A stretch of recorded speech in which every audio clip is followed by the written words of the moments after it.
প্ৰায় 40 লাখ হিতাধিকাৰী থকা অসম ৰাজ্যত দ্ৰুত হাৰত কমিছে ধানৰ উৎপাদন। এই চাঞ্চল্যকৰ খবৰ প্ৰকাশিত হৈছে আমাৰ অসমৰ সম্পাদকীয় পৃষ্ঠাত।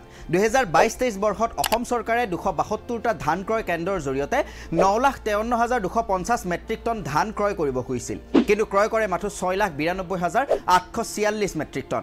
গতিকে 2023-24ত এই লক্ষ্য 7 লাখলৈ কমাই দিয়া হৈছে যদিও সেয়াও প্ৰাপ্তিৰ সম্ভাৱনা নাই। ইয়াৰ অন্যতম কাৰণ হৈছে ৰাজ্যত ধানৰ উৎপাদন হ্ৰাস।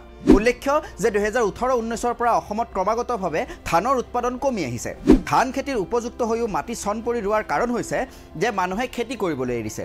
চৰকাৰী বিনামূলীয়া চাউল, অৰুণোদয় আদিৰ ওপৰতে ভৰসা এতিয়া। গতিকে এতিয়া কৃষক কমিছে, হিতাধিকাৰী হৈ বহি খোৱা মানুহ বাঢ়িছে। তদুপৰি জলসিঞ্চনৰ অপৰ্যাপ্ত সুবিধা।